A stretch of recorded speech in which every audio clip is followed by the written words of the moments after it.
thanks everybody for coming today, and thanks to John and the I4P for asking me to come and do this talk today. There's an extent to which anybody talking about Grenfell Tower and what happened at Grenfell Tower without actually having been there on that night feels kind of fraudulent and feels like something that you can't rightfully put into words yourself. But I hope that I can at least sort of put into some kind of context some reflections on particularly on class and estates and inequality, which is kind of my area of interest, and to really to sort of gather some of the evidence and to gather some of the facts about what might have led, could have led, and ultimately I believe did lead to what happened on the 14th of June, and hopefully to kind of suggest ways in which we can return in some ways to a better period of social housing and of greater equality, but also to basically to kind of make things new and to make sure that there's an extent to which mistakes are always said, we'll never repeat these mistakes again, and they always somehow get repeated, but hopefully sort of a change is about to come that means that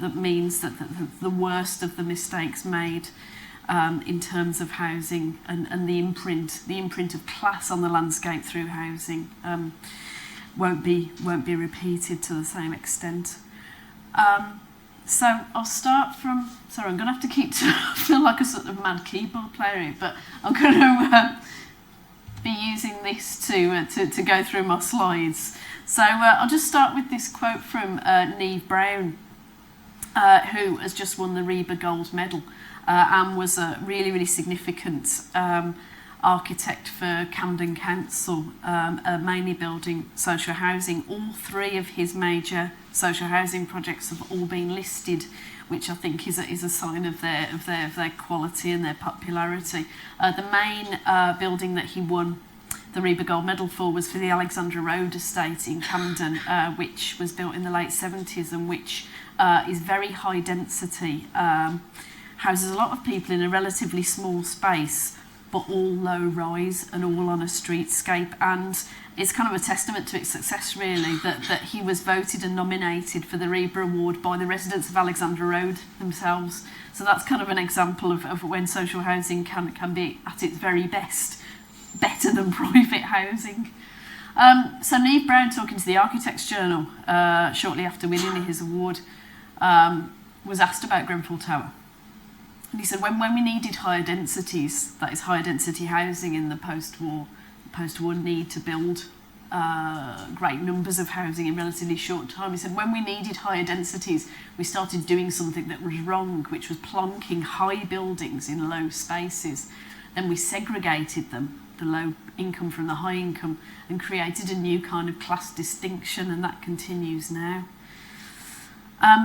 In terms of housing inequality, just to put sort of social housing in its current context, the LSE's Centre for the Analysis of Social Exclusion reported a few years ago that between 1997 and 2010, enough investment, consistent investment was put into social housing and mainly areas of social housing, that poor neighbourhoods had better facilities and less crime and vacant housing, and yet there was no real change in levels of income inequality, and wage inequalities grew and disparities in regional economic performance persisted.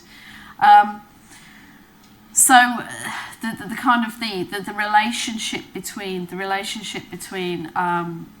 spatial and class segregation in the form of housing and the income segregation and the concentration of inequality that's occurred particularly over the last 40 years is something that hopefully I can draw out a bit more over the course of this talk.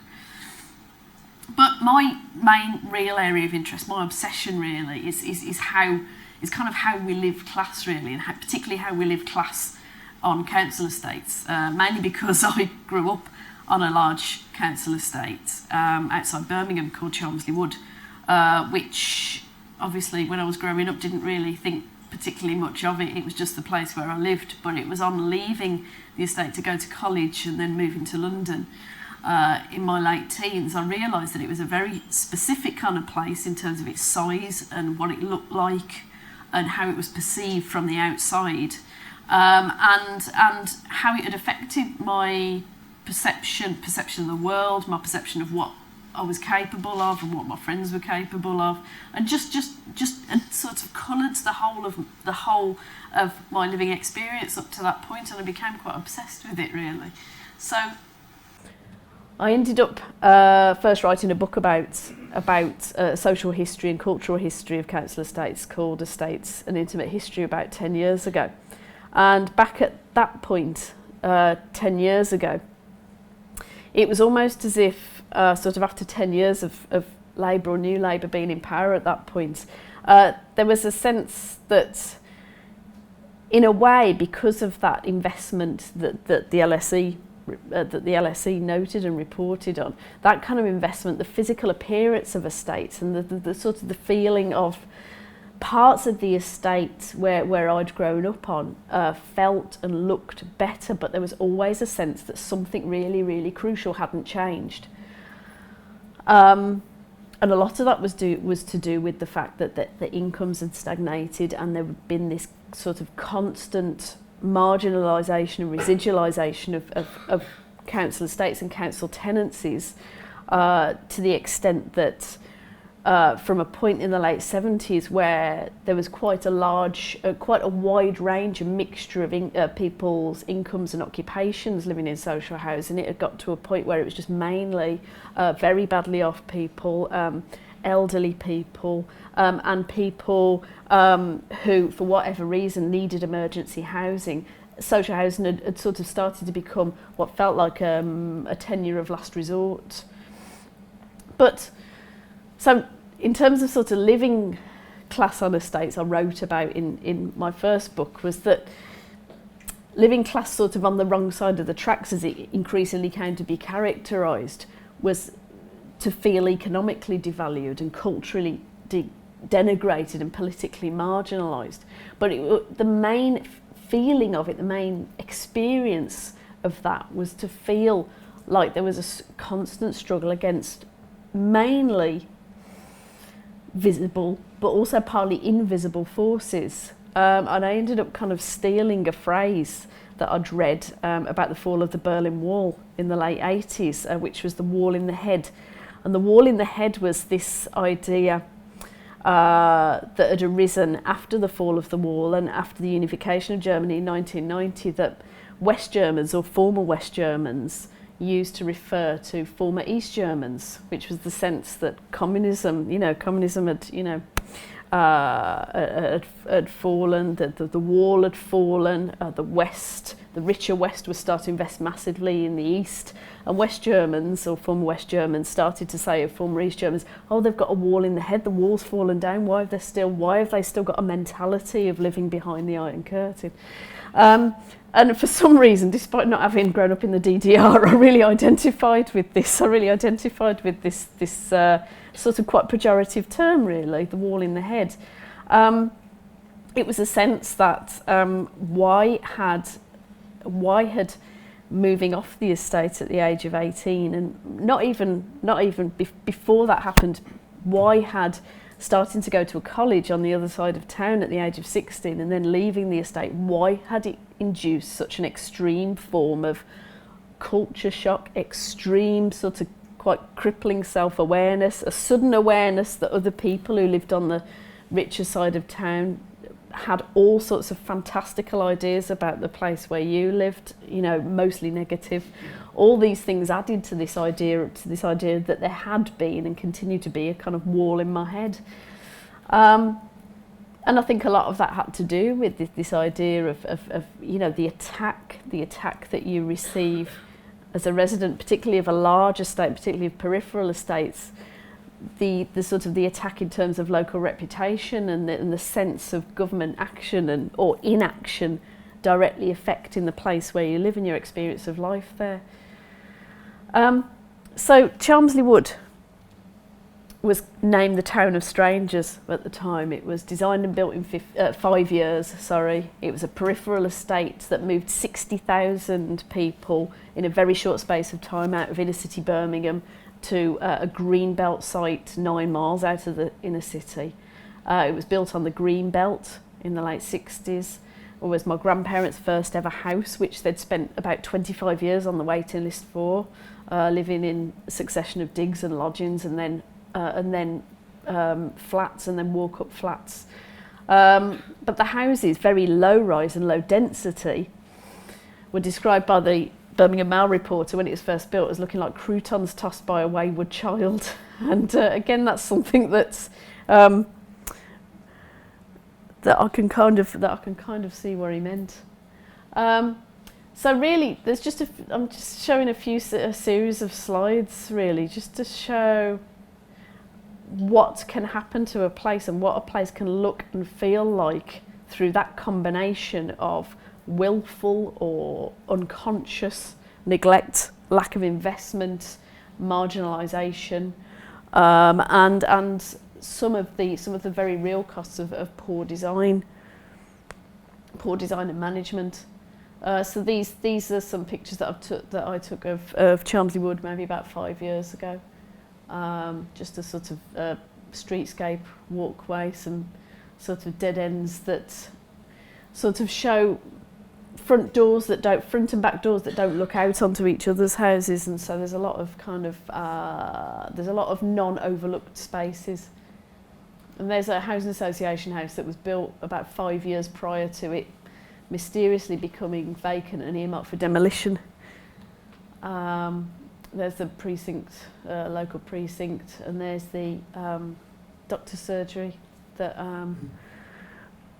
has recently been knocked down and replaced with a very sort of PFI-looking new doctor's building.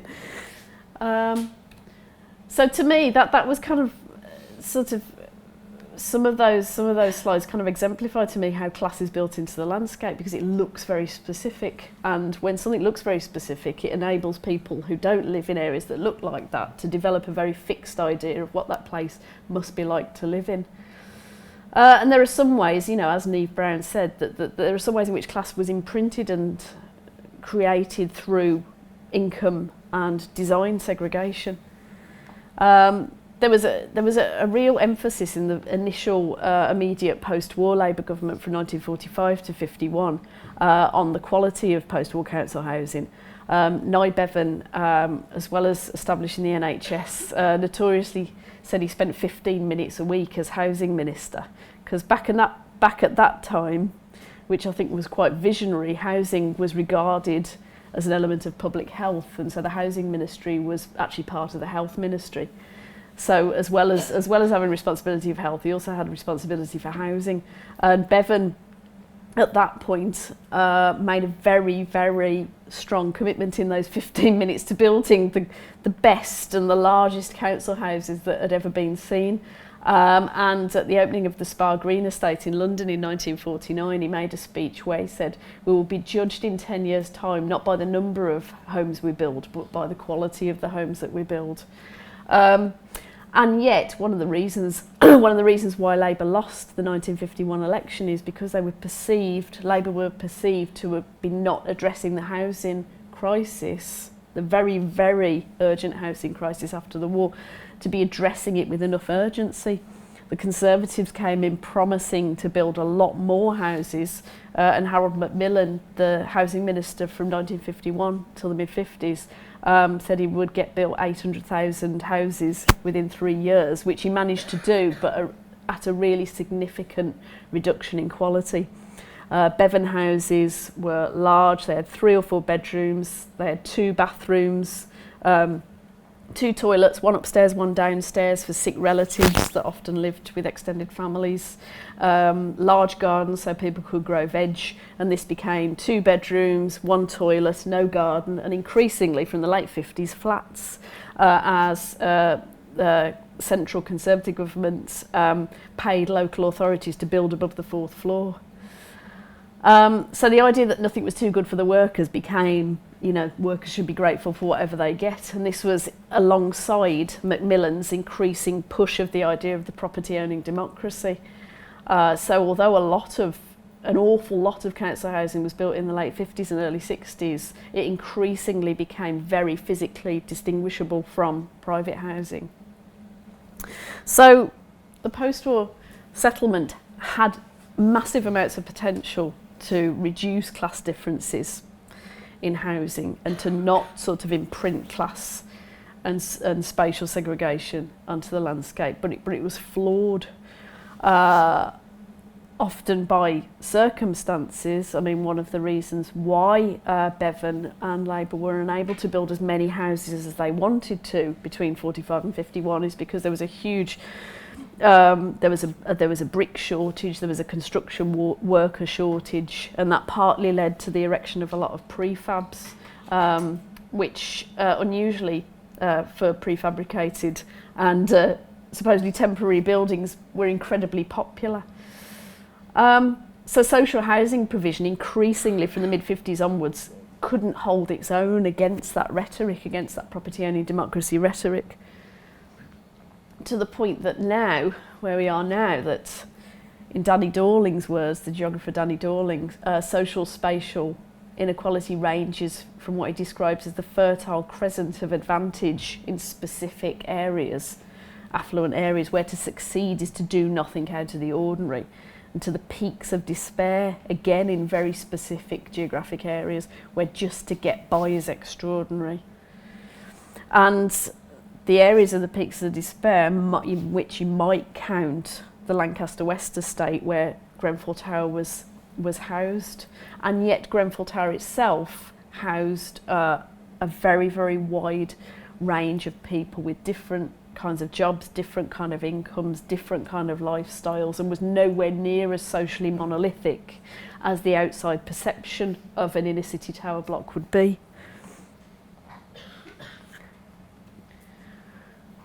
So obviously one of the things that we know and became very evident from the night of the fire, the Guardian journalist Dawn Foster, having heard about the fire in the middle of the night on the 14th of June, immediately started Googling Grenfell Tower, and she was the first person to discover the blog post where the Grenfell Action Group member Eddie Daffran wrote a blog post saying, "The borough of Kensington and Chelsea are not going to take any notice of us until we die in a fire." And he wrote this over a year before the fire actually happened. Again, as we know, Kensington and Chelsea is probably one of the most, if not the most, economically polarised boroughs in the country. Kensington and Chelsea is rich enough, it has several £100 million in reserves, easily rich enough not to implement any austerity measures at all, but decided to anyway. They cut the council tax to show that there was such good value for money, which led to a revenue loss of £167 million from 2010 onwards. And while councils such as Liverpool have debated and consulted their residents on whether they might put the budget up beyond the legal cap of 3.99% on council tax, Kensington and Chelsea residents were actually rebated £100 each because Kensington and Chelsea said that it didn't need to spend that much money on its services, services which of course include subsidy to the tenant management organisation which managed estates including Lancaster West and Grenfell Tower. So in the words of David White from Liverpool University, the leaders of Kensington and Chelsea Council treated the borough like it was a company that basically had a duty to give its shareholders, i.e. its residents, money back if they saved enough, if they scrimped enough. And of course what that reveals is the fact that they had absolutely no conception of the needs of its poorer residents. They basically, Kensington and Chelsea had a complete mental block, a wall in the head if you like, on the idea that as a borough, as well as being extremely rich, it was also extremely poor. and that there were people who were multimillionaires who didn't need £100 rebate, but were obviously of a mind to think that that was a good idea to show that the council was offering best value. There were people who desperately needed the services that extra £167 million would have gone some way towards paying. So another way that Grenfell Tower, in the immediate aftermath of the fire, sort of revealed the persistence of inequality and revealed essentially some of the basic reasons why the fire happened. The architect Sam Webb, who is extremely experienced in looking at the causes and prevention of tower block disasters, having analysed the causes of the Ronan Point tower block disaster in 1968, directly blamed Mrs Thatcher's government for the privatisation and the self-regulation and cuts that led to the whole raft of cutting of bureaucracy that led to essential safety checks not taking place some 30-40 years later. Sam Webb also headed up the inquiry, the fire safety inquiry into the fire at Localism House, which is another fire that happened in inner London in 2009, and whose findings ought to have ensured that the fire at Grenfell didn't happen. The fire at Localism House killed 6 people, but showed that retrospective building works on 1960s, 1970s tower blocks compromised the idea of flats in medium and high-rise blocks is that they're meant to be all self-contained, so that if fire breaks out in one flat, it won't spread to other flats, which is precisely what didn't happen at Localism House. After certain refurbishments, the fire spread at Localism and killed 6 people. Sam Webb drew attention to this, yet the refurbishments at Grenfell happened, again under insufficient scrutiny and regulation, and ended up killing, well, we're told today that the official figure is now 71 people, killed at least 71 people. So Sam Webb, again in the Architects Journal, notes several important things, all political decisions which led potentially to the fires both at Localism and Grenfell. The disbanding of the GLC, the Greater London Council, in 1986 brought about the repeal of the London Building Act, which had banned the use of flammable materials on buildings over 25 metres. Quite why you're allowed to use flammable materials on buildings under 25 metres is something for Sam Webb to clarify. But as we know, again at Grenfell, a slightly cheaper form of cladding was used on the cladding for and insulation on the refurbishment in 2014, which was flammable on a building over 25 metres. And so those London Building Acts applied to both Localism and Grenfell at the time that they were built in the mid-70s. But of course the later refurbishments weren't subject to those acts because those acts have been ditched by then. So this kind of continual drive to privatisation and self-regulation and cutting both red tape and public investment, Sam Webb argues, continued under Labour in between 1997 and 2010, which arguably enabled Kensington and Chelsea to say, well, you know, this has just been the way of the world for the last 35 years. We can do this. We can carry on cutting red tape. Austerity means austerity, even if we don't need to do it. So, you know, continually contracting out, not having public bodies overseeing works on areas of public housing, such as design and build agencies, which often cut out the role of the architect, PFI, which obviously puts whole layers of private money and private subcontractors between the council and between the council and the residents, the people who live in the buildings, of all marginalised safety and architects. And again, all leading all towards all of this is what the writer James Meek, writing the LRB a couple of years ago, said that over four decades of housing policy in Britain have worked gradually to remove the state from the business of building houses, and now it's gradually to remove the state from the business of subsidising rent. They're not quite doing that at the moment because the government is now a prime subsidiser of private landlords. Well over 10% of the UK welfare budget goes on housing benefit because so-called affordable rents are actually nowhere near able to be afforded by people on relatively good incomes. So, in the context of Grenfell Tower, we have a situation where, for the first time since the 1960s, there are more people back living in private rented housing than now live in social rented housing. So the scales, the balance is again tipped away from valuing social rented housing towards the increasing marginalisation of social rented housing and the marginalisation of the people who live in social rented housing, which can lead to a situation where if some people in a tower block can form an action group to try and prevent what they believe to be dangerous building works from taking place, can just be ignored because, oh well, they're only social tenants.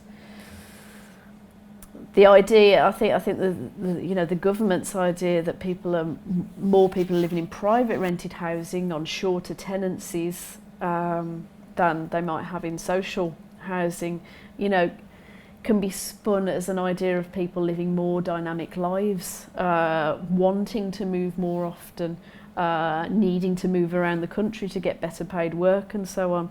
But the reality is, of course, is that people are being forced back into private rented housing, having escaped from the mercy of private landlords over the course of the 50s, 60s and 70s. And adding to this, in the financial year 2012 to 13, there were a quarter fewer new affordable homes built than in 2011 and 12. So I don't know if you can see this. Oh yeah, that's quite big. You can see that. Now, in the aftermath of the financial crash in 2008, there was a slight kind of spike in affordable social rented homes being built. Presumably they were schemes that were begun before the crash, and some which were kind of kick-started, as a kind of Keynesian measure.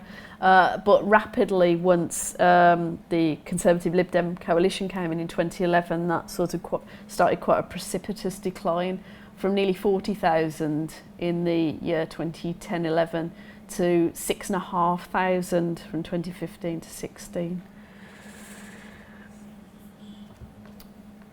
So I guess the question is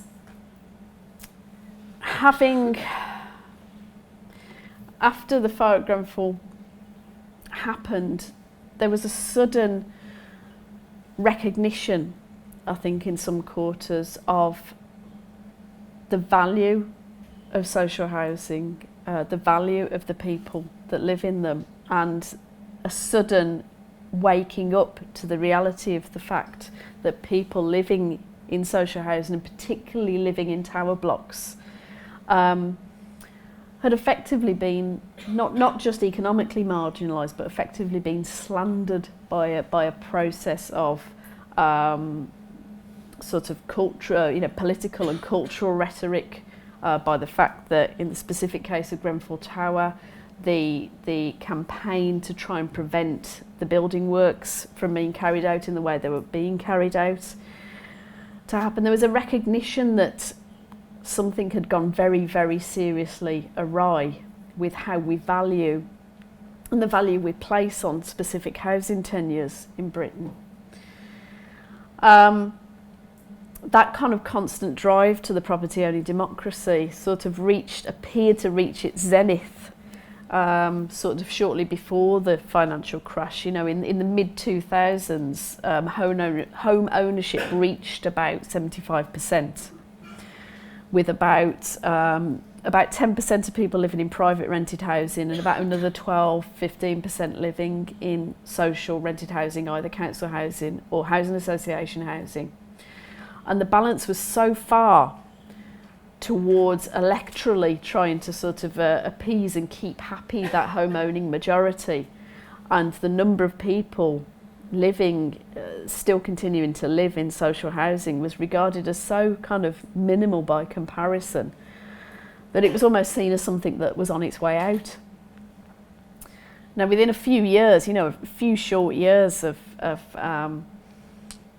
the coalition and then the Tories on their own governing, we have a situation where 20% of people are living in private housing, going on for a quarter of people living in private rented housing, where 10 years ago it was 10%. Now, when you've got 20% of people living in private rented housing, often people with pretty good jobs and a kind of what you might regard as a collective public voice, more of a public voice than people living in social housing have had, then you've got a situation where people can actually start to argue for a return to more and more significant state intervention in house building and house maintenance again. Now, hopefully that can be acted on. In the general election in June, which of course only happened a week before the fire at Grenfell, interestingly, both the Labour and Conservative manifestos stated that large numbers of new council houses will be built, and yet both manifestos also appeared to prioritise the building of affordable homes to buy rather than those to rent. Labour was more explicit about the need for new social housing and the fact that it needs to be valued as a tenure and as an essential part of the housing stock, and yet both ultimately still prioritised the building of housing to buy. So only Labour's manifesto, though, guaranteed secure tenancies in social housing, which the Tories have got rid of because they believe that a secure tenancy evidently leads to economic entropy. So, can social housing be saved? Now, again, since 2008, there's been a lot of engineering of the waiting lists for social housing. When my estates book first came out in 2007, there were 1.7 million households on the waiting list, which went slightly up to 1.8 million in 2008. Now, by last year, that had gone down to 1.24 million, and it's safe to say that that is not because there are fewer people in need of affordable housing. This is mainly due to the Localism Act from 2011. The Localism Act prevented people without a local connection from joining the waiting list, at the same time as London councils and other councils with high waiting lists are forcing families to move to different boroughs and entirely different cities to relieve their waiting lists. So all that's happening is that numbers are being reduced because you can basically prevent somebody from joining the waiting list if they don't have what is perceived to be a local connection. Now, in the case of survivors of the fire at Grenfell, there are still 300. There are still members of 300 separate households from Grenfell Tower and the surrounding area who are waiting for permanent accommodation. Lots of people have been offered housing right out of the borough of Kensington and Chelsea, so away from where they work, away from their friends, away from the people that they know, and often in very, very different and often smaller kinds of housing. And there's a possibility that the Localism Act is being invoked, or that the general thrust of the Localism Act is being invoked in order to basically make it seem less essential and less urgent for people who survived the Grenfell Tower and who live in the immediate area to be rehoused in the immediate area. So I think that the situation in London is obviously extremely acute. And the fact that the fire happened in inner London, where there is the greatest pressure, or sort of has given both central government and the borough of Kensington and Chelsea some sort of excuse of saying, oh well, we're doing our best, we're trying to house people in the immediate area. But of course the reality, as I pointed out before, and as the Kensington MP Emma Dent-Coad has pointed out, Kensington easily has enough spare money and has enough empty homes in the borough to simply buy the housing that is needed to rehouse the people who need homes. So I think that a good place to kind of sum up really is on that principle, and the fact that people always need good homes and people will always need good quality, decent housing in order to build their lives, and in the case of Grenfell survivors, to rebuild their lives. And that can only really happen if housing is once again regarded as a social asset and not as a private asset. And that can only come from treating social housing and treating the people who live in social housing as being as valued and as valuable to society as people who live in private housing, and the money, the private wealth that comes off private housing.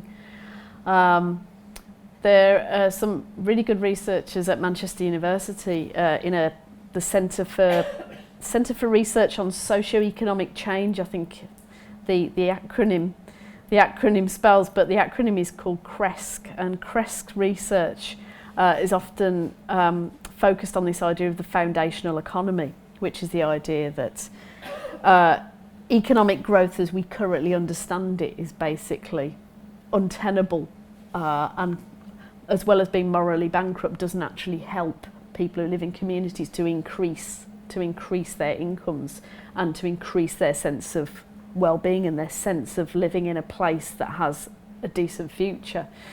And the idea of the foundational economy is basically to treat social goods as opposed to private economic growth as being the absolute basic building block of the local economy. So that's basically directly investing in building and maintaining council housing, because it stimulates the local construction industry, gives people well-paid jobs building the housing, and then continues to give people relatively well-paid jobs maintaining that housing. So a good starting point would be to enable councils to directly build the housing, the kind of housing that they need in their local area. So if we look at housing as an absolutely fundamental social and public health asset, again, rather than a primarily financial asset, we would basically turn all of our, or most of our investment as a rich economy, as a rich country, towards the maintenance and the eco-fitting and the retrofitting, as well as the building of new social and affordable housing. And Oxfam, a report for Oxfam by Oxfam for the Energy Saving Trust, estimated that eco-fitting the entire UK housing stock, that is insulating it, because we do have a very old housing stock, generally speaking, eco-fitting it, insulating it, giving everybody a new boiler, giving everybody the means to generate their own electricity, so on, making sure that everywhere was damp-proof and mould-proof, because that is a massive public health issue in poorer communities, is the effects of mould and damp on health, would create and support 4.8 million jobs and generate £2.8 billion for the economy, because people do need and will need and continue to need decent homes. Thank you.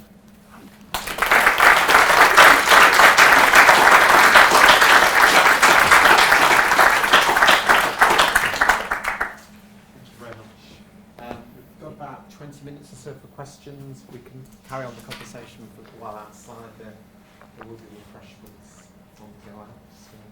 So, anybody want to start? Yes.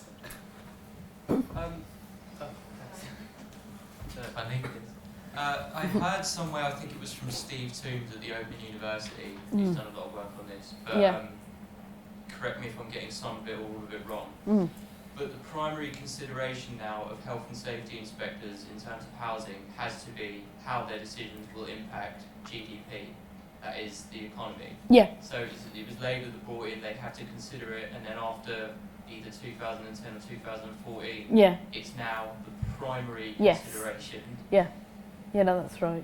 What do you think about that? Well, I mean, it basically sums up everything about the completely upside down prioritisation of the things that are most necessary in housing. I mean, to me, housing and decent housing is at the absolute basis of everything. It's how a person functions, it's how a family functions, it's how a community functions. You can't function properly without decent housing. And the idea that, from quite a sort of an idea as simple as the right to buy that came in 1980, which was the idea that, for relatively small money you could privatise your own house basically, and turn a social asset into a private asset. The kind of, that was almost like the beginning. I don't think anybody ever could have imagined the infiltration of that economic, of that economic imperative, of that really, really base economic imperative, relating to every single area of society. Yeah. No, but yes, no, Steve Toombs really did say that, because I heard him say it myself. Yeah.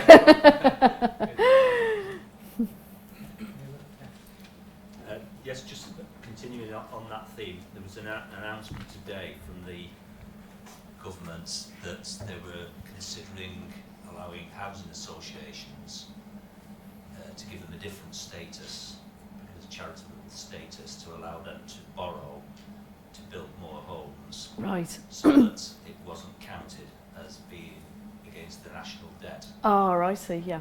The situation with, I'm the cabinet member for planning, West Lancs Borough Council. Right. The situation we're in is that we retained our housing stock Right. for about 5,000 houses. Yeah. If we could borrow to build more council houses, we have got equity of about 540 million that we could access.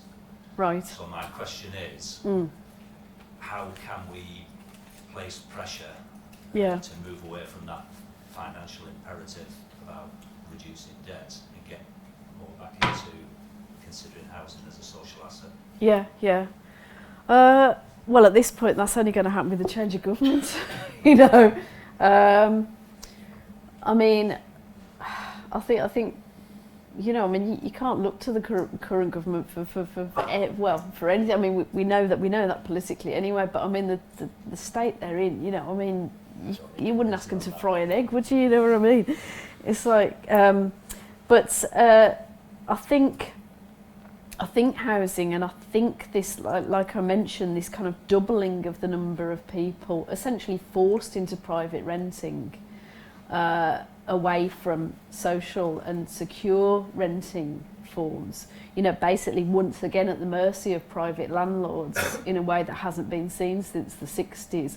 I think that is the political pressure in itself, really, because those people who have been forced into the private rented sector are people who, in huge numbers, voted often for the first time in the June election.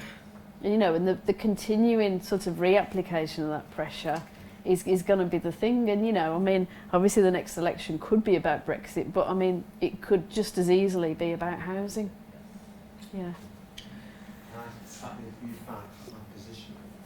The conversations that we had before you came, we were talking about some of the change that's going on in the inner London authorities and some of the Labour-run authorities, about how they were using various powers they have in order to push through kind of regeneration and schemes. Yeah.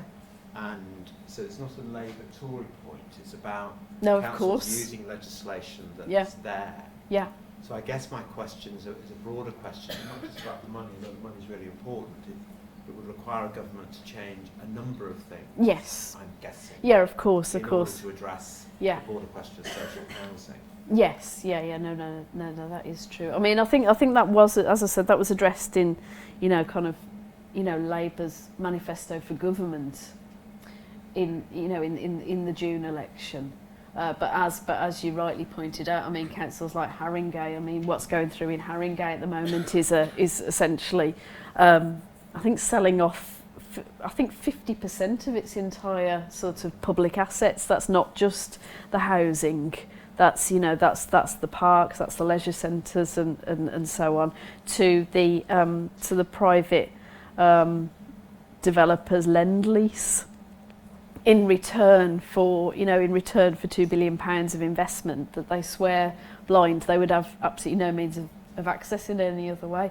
But I mean that thing about housing associations, sort of changing their status in order to access money. I mean, that's really just a continuation of what's been going on, for the last 20-25 years, hasn't it? Because so much of the regeneration investment on council estates in the last 20 years only happened after residents were effectively not coerced as such, but were presented with the choice of moving to a housing association or arm's length management in order to access the money to regenerate the estate, or being told stay with the council and we won't be able to spend any money on you.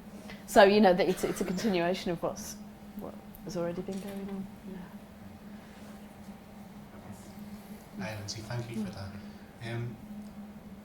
Where you grew up sounded like and looks like somewhere where I grew up and still live and work. It's a new town just down the road called Skelmersdale. Oh yeah, Skelmersdale, wow. The only difference I could see was that we don't have high-rise. Right, But we do have advanced marginalisation. Yeah. And that's not just due to the spatial, the way that it's designed, it's also linked to the fact that it was the last new town to be commissioned. Yeah. And it was built just as Keynesianism was under attack. Yeah. So we've got, those classic sort of labels. Yeah.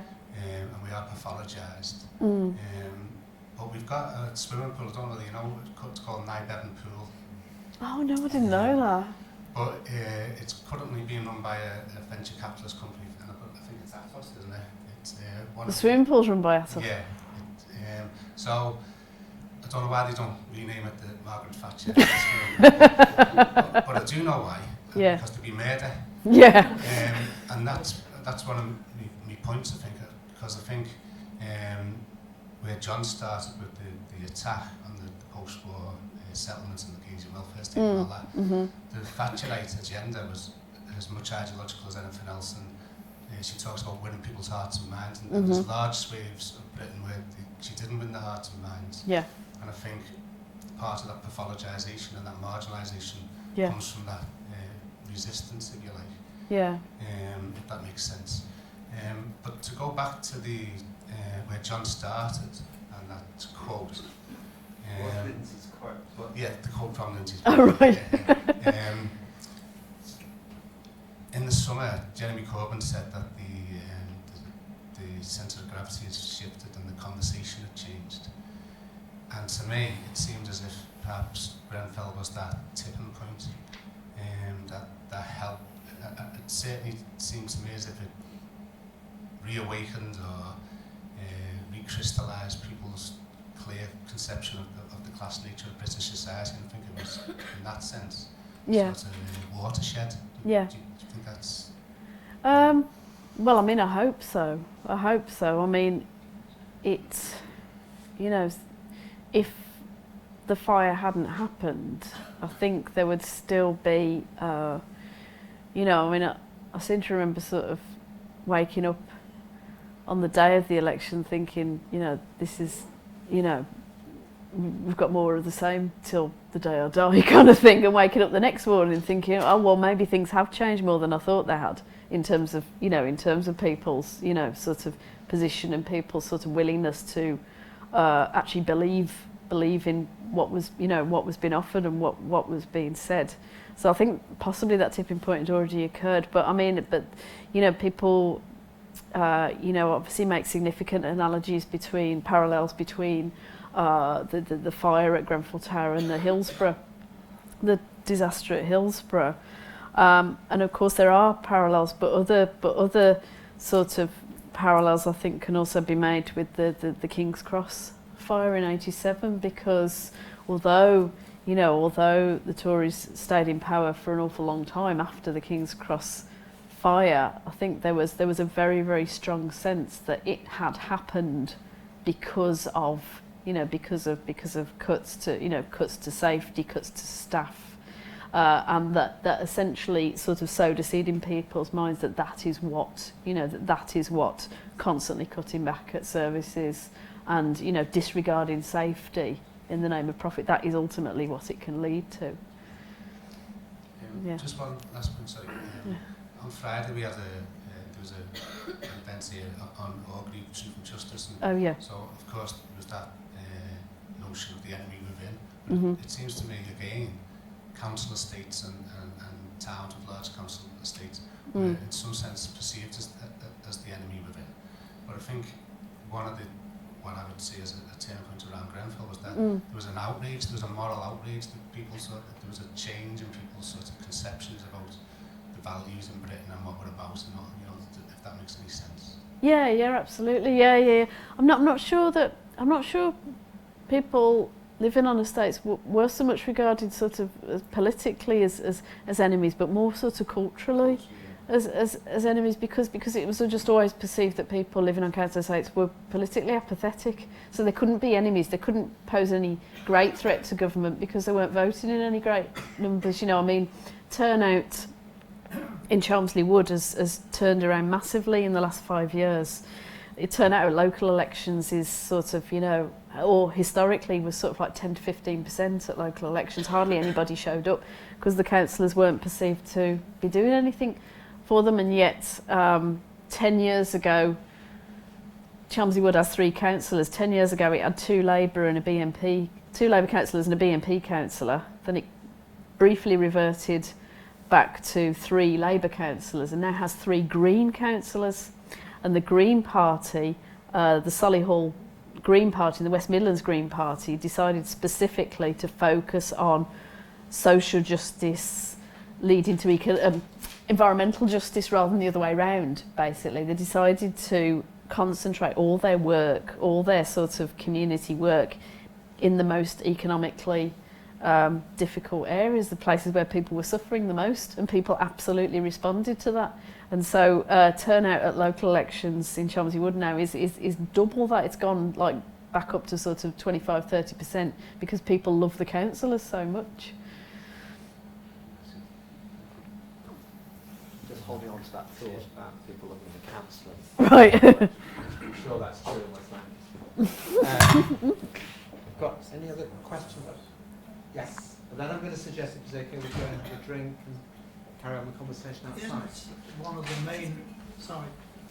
one of the main reasons for the constant denigration of council homes and people who live in them, that the mainstream media just treat them as rubbish and always have done, and have done it for most of my lifetime? Yeah. How on earth can people break that down? Because that impression that they give is the impression that a lot of people you hear repeating.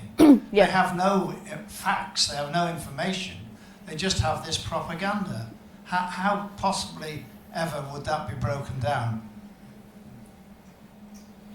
10 seconds to think about that.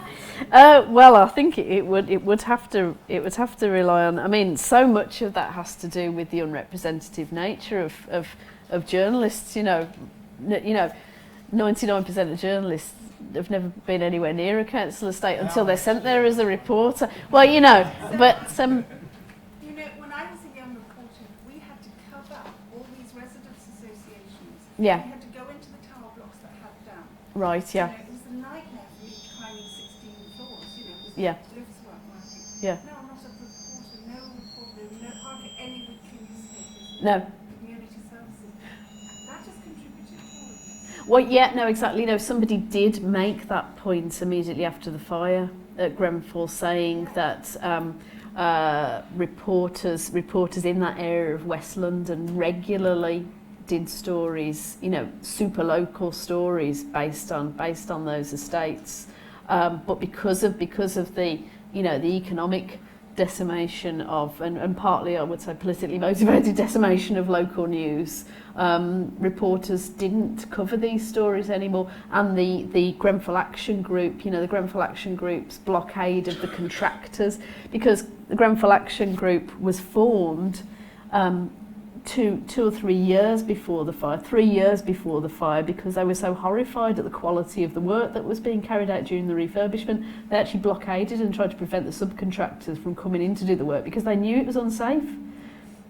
And yet it wasn't reported on. Had that been reported on and subject to that local media scrutiny, then again, there may have been, it may have been prevented. And Yeah. you mentioned that blog that you said at the beginning of your talk that somebody had been blogging, but the blog people hadn't seen it, hadn't been able to access it. Oh, that's right, yeah. Because blogging now is virtually the only resource that people have. Yeah. To try and attract public attention. Exactly. Yeah. But it wasn't drawn attention to by a slightly larger outlet. Yeah. Can I suggest that we draw up to a close? There's refreshments and drinks out there, tea's coffees outside, and if you want to carry on the conversation, I'm sure Lynsey got about half an hour to answer questions and sell some of her books. But once again, can I ask you to thank Lynsey?